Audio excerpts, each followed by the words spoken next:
Kim, whether, Va, either, Krita, perform, Agheshu, unto the sinners, Agham, angry, Atyamarshi, unconquerable, Bhima, Ahivad, like a cobra, Dirghatamam, long cherished, Vyamuncha, has released, Yasya, whose, Anghripatam, putting on the steps, Ranabhu, the field of battle, Na, could not, Sehe, tolerate, Margam, the path, Gadaya, by the clubs, Charata, playing, Vichitram, wonderful. Please tell me whether the unconquerable Bhima, who is like a cobra, has released his long cherished anger upon the sinners. The field of battle could not tolerate even the wonderful playing of his club when he stepped on the path. Purport. Vidura knew the strength of Bhima. Whenever Bhima was on the battlefield, his steps on the path and the wonderful playing of his club were unbearable for the enemy. Powerful Bhima did not take steps against the sons of Dhritarashtra for a long time. Vidura's inquiry was whether he had yet released his anger, which was like that of a suffering cobra. When a cobra releases its venom after long cherished anger, its victim cannot survive.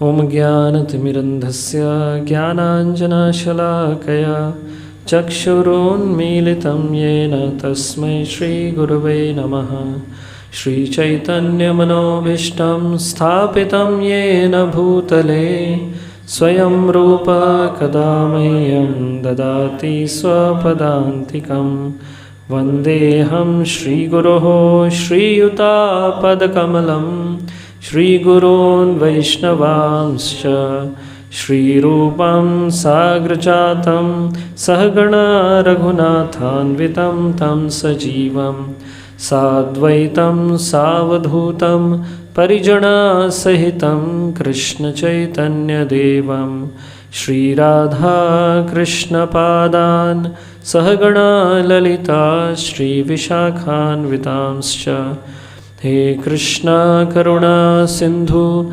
Deenabandho Jagatpate Gopesha Gopika Kanta Radha Kanta Namostute Tapta Kanchana Gaurangi Radhe Vrindavaneshwari Vrishabhanu Sute Devi Pranamami Hari Priye Vansha Kalpatarubhyascha Kripa Sindhubhya Evacha Patitanam Pavanebhyo Vaishnavebhyo Namo Namaha Jai Sri Krishna Chaitanya Prabhu Nityananda Shri Advaita Gadadhar Srivasadi Gaura Bhakta Vrinda Hare Krishna Krishna Krishna Hare Hare Hare Rama Rama Rama Hare Hare.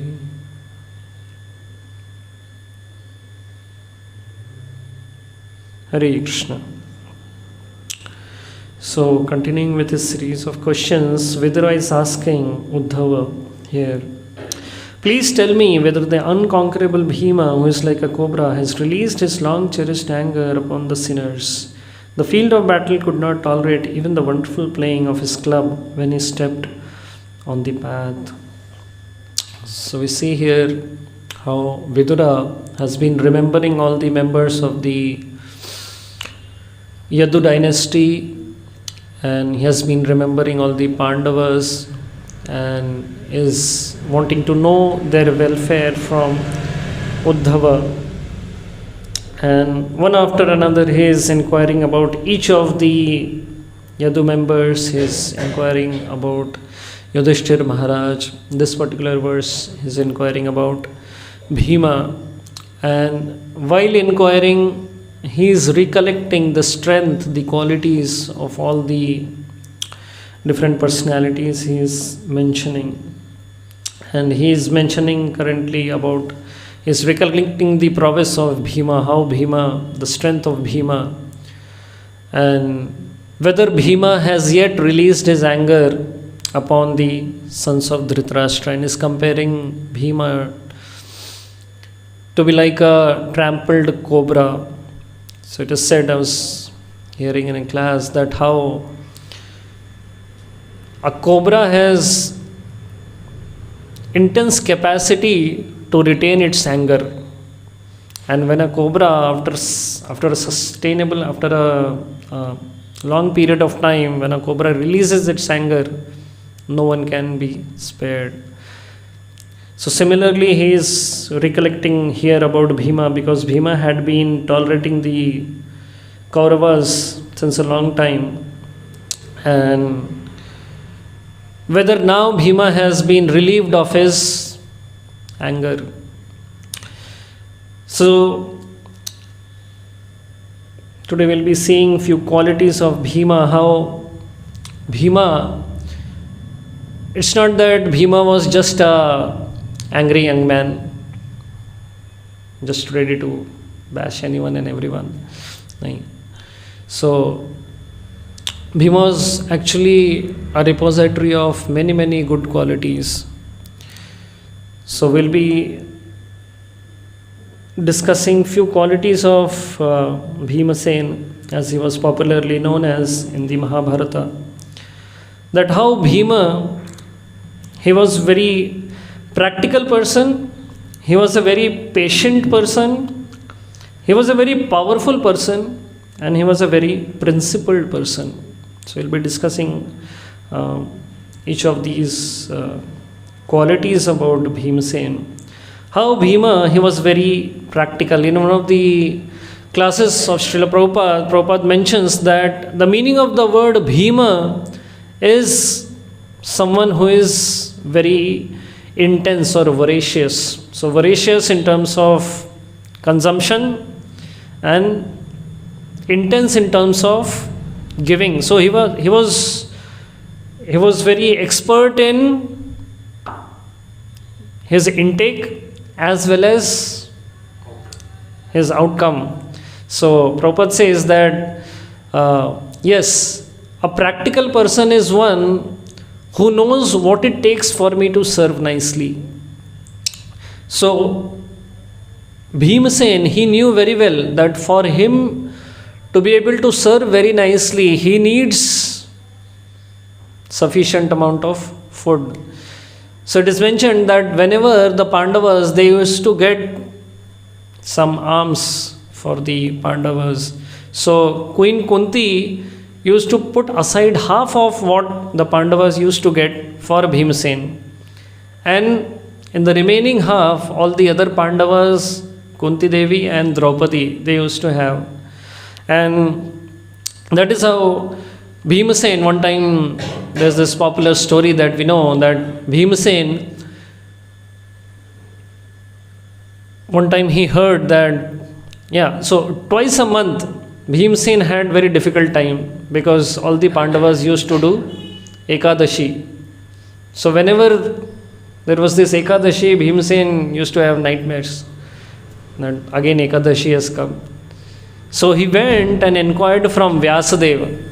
Bhimasen went and inquired from Vyasadeva that why have we kept this Ekadashi? Give me some concession. For me it is unbearable. It is said that Bhima had a special fire continuously burning within his belly, because of which anything and everything he was able to digest and process and continue. But on the day of Ekadashi, Bhimasen used to have a very difficult time.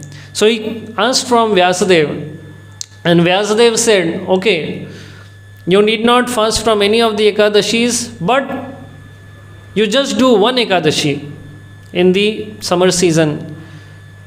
You do this one Ekadashi, but you do it Nirjal. Because all the Pandavas used to do all the other Ekadashis Nirjal. Actually, Ekadashi is supposed to be, fasting from everything. In the International Society for Krishna Consciousness, Ekadashi is more of a variety in feasting rather than fasting. But then Bhimsen, he was told by Vyasdev, okay, you just fast on one Ekadashi without water. So the first Bhima Ekadashi, as it is popularly known as, Bhimsen, he started his fast, and the fast went good till the afternoon, and by the time it was evening, the fire in his belly started to flare up, and Bhimsen, he was like feeling, I'm not going to go through. So by the time it was evening, Bhimsen decided, this is not my cup of tea. And he said, enough of this Ekadashi, let me go and have food now. So Bhimsen just put aside all the Ekadashi fast, and he was moving fastly towards the kitchen, but on the way he fainted. And when he got up from his fainting, the Paran time had come. So that is how Bhimsen, he completed his Ekadashi. But then it is said that yes, Bhimsen, he was a very practical person. When the Pandavas were in exile for 12 years, so Bhimsen, after the passage of 6 years, Bhimsen told to Yudhishthir Maharaj that, why is it that we always have to listen to these Kauravas? We are supposed to be followers of Dharma, and someone who is not following Dharma, we are not obliged to hear them. We are not obliged to follow their instructions. So they have instructed us to go to the forest for 12 years, but then they are not dharmic people. They are not qualified to instruct us. And therefore, there are provisions in the Vedas wherein one can actually modify the instructions that one has received. And he gives his example. He gives the example that just like the Chaturmasya Vrat, the vow of Chaturmasya is supposed to be followed for 4 months. But there are different kinds of people all over the world, and for everyone it's not possible to fast for 4 months during the Chaturmas. So the Vedas give a logic that fasting for 4 months of Chaturmas, so 4 months are like the days are counted as 4 months, and one is also fasting at night. So 2 months of fasting during the day and 2 months of fasting during the night. So that makes 4 months of fasting of Chaturmas. So even after 2 months, one can derive the benefits of fasting from 4 months of Chaturmas. So similarly, these Kauravas have asked us to go into the forest for 12 years. So for 6 years during the daytime we have been in the forest, and for 6 years during the night time also we have been in the forest. So that calculates to 12 years of total time in the forest. And therefore, let's go and let's just fight with the Kauravas and we will defeat them and we'll usurp the throne of Hastinapur. There is no need to follow the instructions of these adharmic people. So that is how we always find that Bhima, he was always very practical. He was not sentimental, unlike sometimes we see Yudhishthir Maharaj. He was very, very much sentimental in his decisions, in his dealings with the people outside, and he was very emotional. But Bhimsen, he was a very practical person. Similarly, there is another episode that is mentioned about Bhimsen, that when Krishna, he told Yudhishthir Maharaj that you go and say to Dronacharya on the battlefield that Ashwathama is dead. So Yudhishthir Maharaj is very much hesitant. How can I go and speak a lie? So then there was this elephant by the name of Ashwathama. And Bhimsen, he kills that elephant. And then Krishna says, okay, now you can say that Ashwathama is dead. So Yudhishthir Maharaj, he speaks very loudly, Ashwathama Hata. But then he is very much feeling guilty that how can I speak a lie? So he puts a clause at the end, Kunjarova Narova. And yes, Ashwatthama is dead, but whether the person Ashwatthama is dead or whether the elephant Ashwatthama is dead, I'm not sure about it. So, but before Yudhishthir Maharaj could say Kunjarova Narova, Krishna blew his conch shell and no one could hear. So it is said that Dronacharya, after hearing that Ashwatthama is dead, he was supposed to be influenced by affection for his son. But then he was so hard-hearted that he didn't give up fighting. And when the other members of when the other people in the battlefield, they saw that Dronacharya, even after hearing that his son is no more, he didn't give up his weapons. Everyone started chastising him. Everyone started ridiculing him, that what kind of a person are you? You don't have any emotions. That even after hearing that your son is dead, you continue to fight. But then even after hearing from all of these people, Dronacharya, he continued fighting. And that is when Bhimsen, he comes and he chastises Dronacharya left, right and center. He doesn't consider, just like Arjuna was considering that how can I fight against my spiritual master, against my martial arts teacher. He is my guru. I cannot face him. I cannot confront him.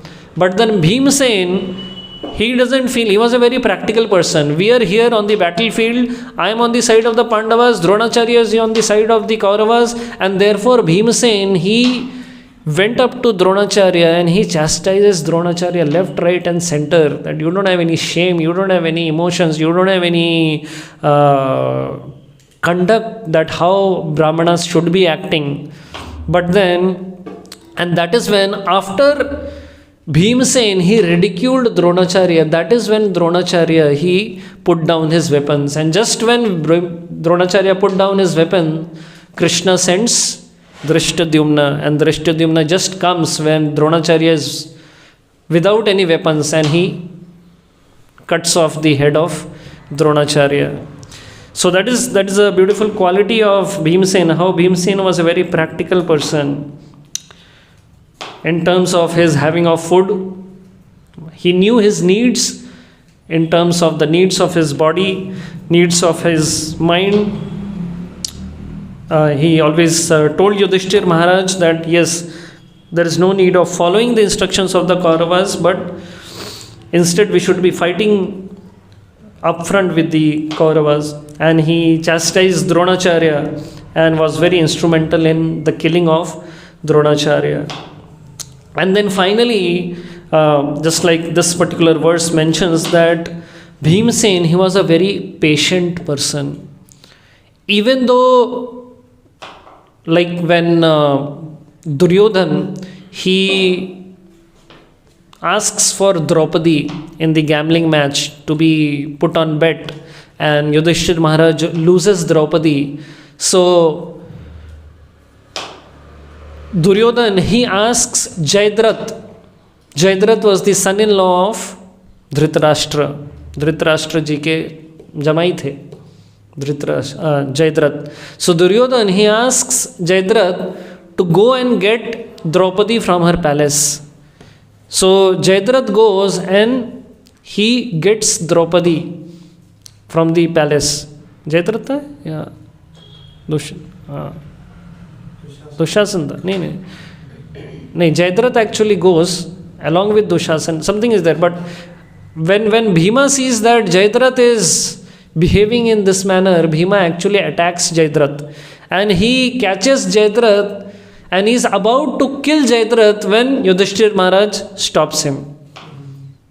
That no, leave him, he is the son-in-law of Dhritarashtra. So, we should not kill him at least. So that is when Jayadratha, he leaves, that is when Bhima, he leaves Jayadratha. But then later on the battlefield of Kurukshetra, when Jayadratha leads the team and he kills Abhimanyu. So Bhima laments that why did I spare Jayadratha? It would have been good if I would have killed Jayadratha back then. But then now Jayadratha, he ended up killing Abhimanyu. So he was a patient person. He was just tolerating the insults of the Kauravas time and again. He was fed this poison cake by Duryodhana and party. And he also came to know that I had been fooled. He was along with the Pandavas in suffering all the atrocities, the burning of the Lakshagraha and the sending them in exile into the forest and disturbing attempt of Draupadi. But then Bhima, he was very much patient. He didn't just retaliate then and there. Even it is said that when the Pandavas were in Agyatavas, they were living incognito in the kingdom of Virat. So it is said that when this brother-in-law of the king of Virat, his name was Kichak. So when Kichak was staying in the kingdom of Virat, and it is said that just like Shakuni was staying at the home of his sister, and Dhritarashtra, he was incapable of running the kingdom, but Shakuni, by his evil nuances, his evil plans, he was actually ruling the kingdom of Hastinapur. So similarly, Kichak, he was practically ruling the kingdom of Virat. And the king of Virat, he was not very he was not very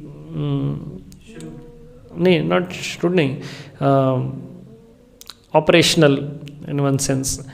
But it was Kichak who was actually running the kingdom of Virat.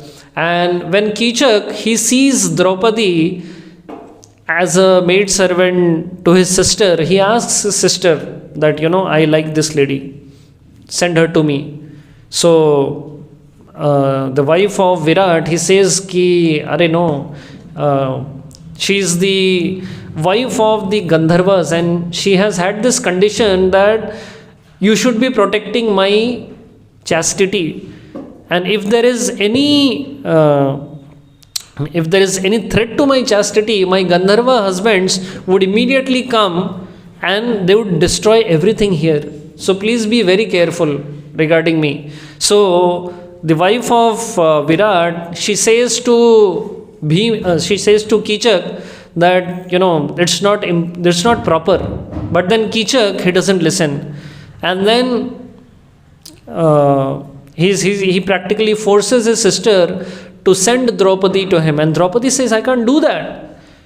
But nonetheless, this queen, she just says that you just go and give this liquor to my brother Kichak. That's just a small service. There is nothing, no threat and nothing. So very hesitatingly, Draupadi actually goes and gives that liquor. But Kichak, as shrewd he is, as evil-minded he is, he tries to molest Draupadi, and Draupadi just comes running.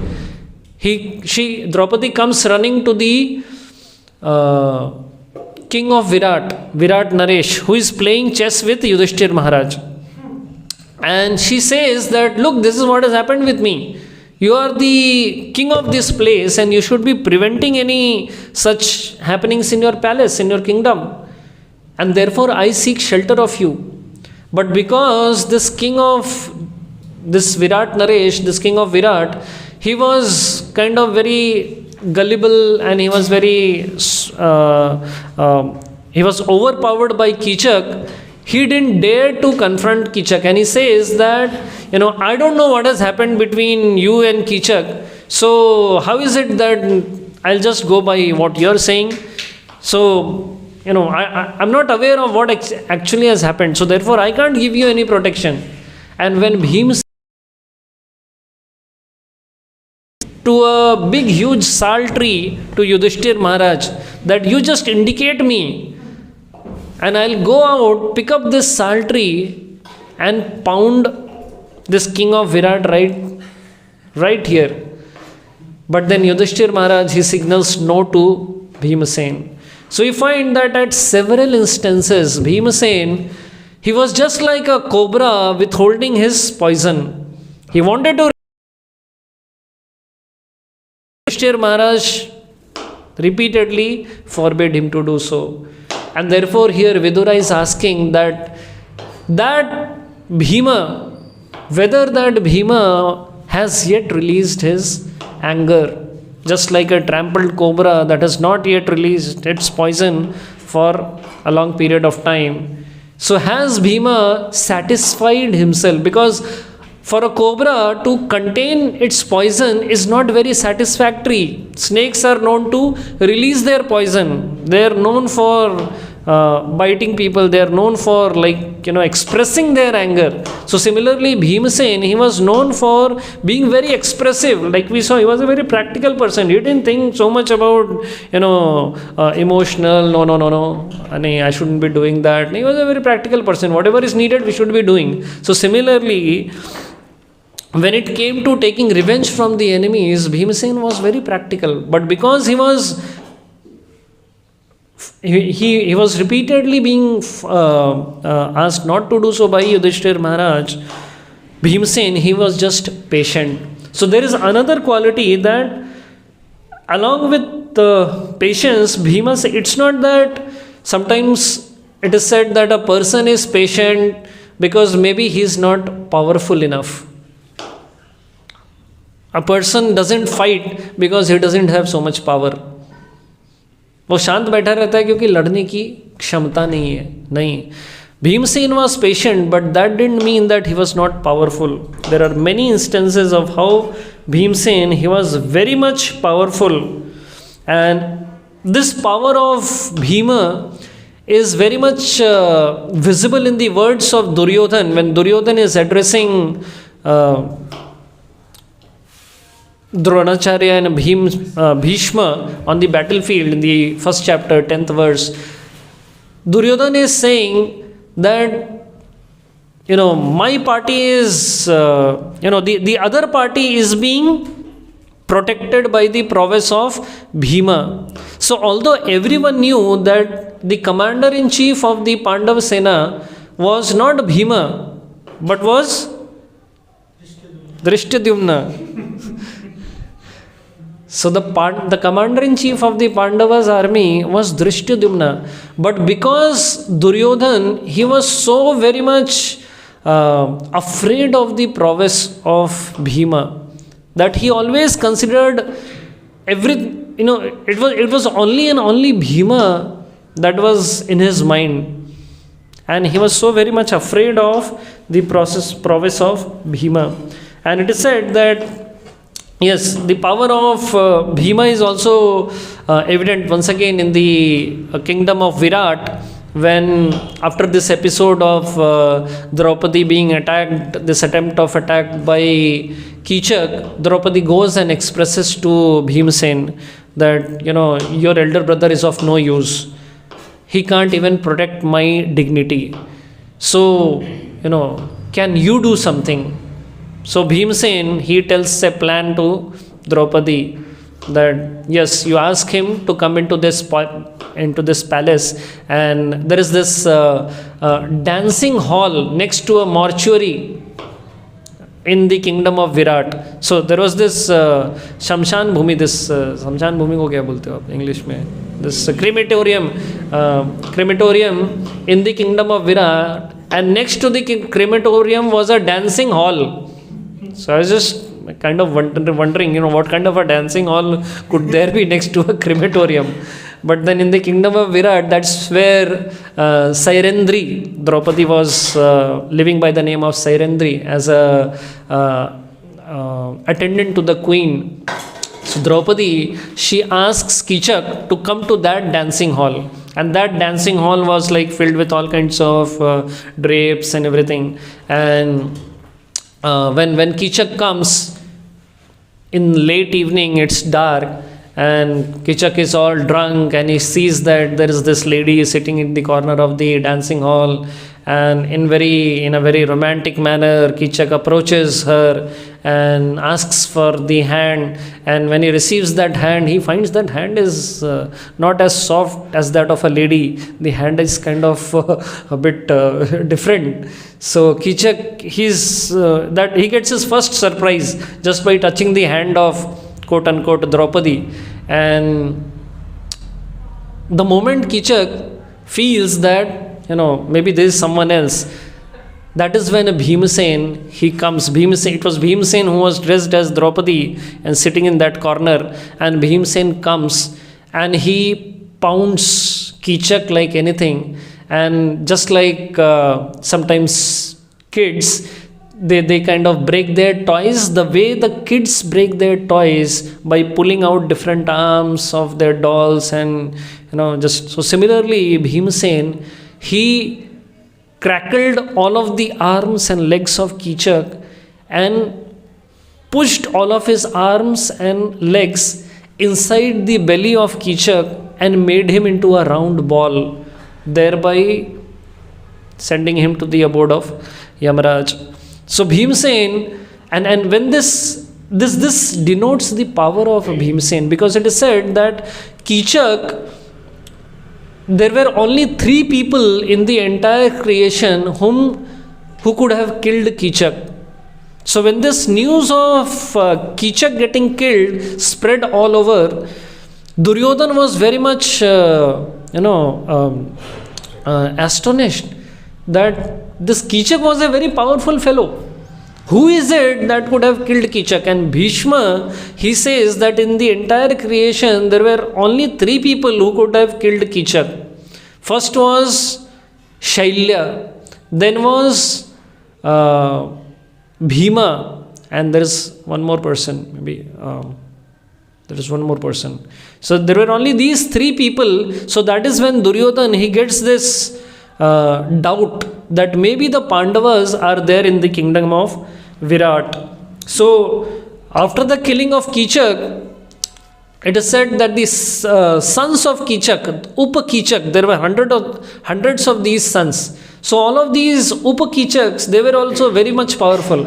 And these Upa-Kichaks, they came, and when they saw the condition of Kichak, the dead body of Kichak was just like made into a round ball.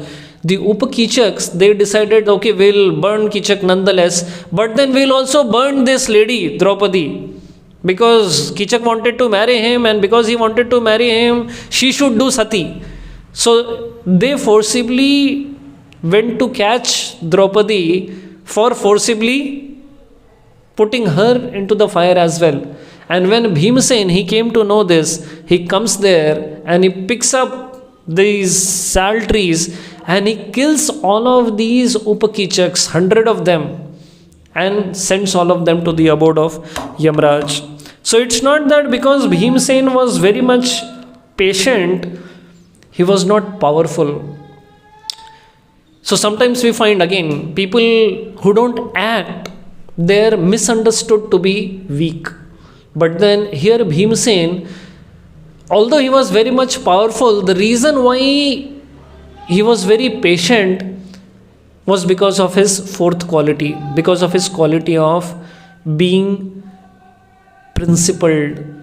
So Bhimsen always had followed these principles of respect, principles of respecting Yudhishthir Maharaj. Because whenever, even though he was very much powerful, he didn't always act out of his instincts. And it is therefore said that instinctive behavior is for animals. A person who is powerful, but along with power, when there are principles, then there is intelligent action. Along with power, where there are no principles, just like in the animal species, they don't live their life by, they don't live a principled centered living. And therefore the animals, because they are very much powerful, but they don't have higher principles to guide them, so therefore they are not patient in their dealings. They act based on their instincts. They don't act based on their intelligence. Whereas Bhimasen, although he was very much powerful, but he had very strong principles by which he led his life. And when it came to principles, he always obeyed Yudhishthir Maharaj. No matter how ridiculous Yudhishthir Maharaj's opinion appeared to be, no matter how Yudhishthir Maharaj's statements didn't make any sense, but Bhimsen, he followed this principle of respect, and he was not personal. He always considered that fighting with the Kauravas was not because of his personal self-interest. It was not that because he had a personal grudge against the Kauravas that he wanted to finish them, but because he followed this principle of dharma. Because these people, the Kauravas, they didn't follow the principles of dharma, and such a act was the acts of the Kauravas had been affecting the society in general, had been affecting the community, the kingdom, the entire kingdom of Hastinapur, and therefore Bhimsen, he wanted to fight this battle of Kurukshetra not because of a personal revenge, not because he was fed the poison cake, not because he was the Pandavas were attempted to be burnt in the house of Lakshagraha, but because the presence of these adharmic people, they were impacting, they were kind of having a wrong influence on the society in general, of the community in general, and therefore we find that these four qualities, these four wonderful qualities, beautiful qualities of Bhimsen is what is being remembered by Vidura in his conversation with Uddhava. And Vidura, he is recollecting that how Bhimsen, he was such a practical person that he always wanted to do whatever is necessary, and even though he wanted to act, but still he was very much patient, and he used to contain his anger. He didn't always vent out his anger, he didn't always jump on to take revenge, but he was very patient in his dealings. But just because he was patient, that didn't mean that he was not powerful. He was a very powerful person also, and therefore here Vidura is mentioning that the field of battle couldn't tolerate even the wonderful playing of his club when he stepped on the path. So Vidura knew the strength of Bhima. Whenever Bhima was on the battlefield, his steps on the path and the wonderful playing of his club were unbearable for the enemy. So Vidura is remembering the practical nature of Bhimsen. He is remembering the patient nature of Bhimsen. Just like a cobra, retains its poison and then releases its poison. So Vidura is asking, has Bhima yet released his anger on the Kaurava Sena? And that powerful Bhima and that principled Bhima who led his life based on principles. It's not that just because he was very much powerful, he always, acted indiscriminately or just acted instinctively. But then he always followed the principles of Vedic Dharma. And when we hear about these great souls, that gives us the inspiration to pray for imbibing these qualities. Oftentimes we get to hear more about the qualities of Arjuna. Sometimes we get to hear about the qualities of Yudhishthir Maharaj, but seldom or very rarely do we get to hear about the qualities of the other Pandavas. And here in this particular beautiful verse explains that how Vidura is recollecting the special position of Bhimsen. Whatever characters they find a mention in Shrimad Bhagavatam, we can take it for granted that each of these personalities, they had these divine qualities which are meant to be imbibed by us in our own very lives, and that is when our lives will also improve for good. To Krishna, just like Bhimsen and all the other key.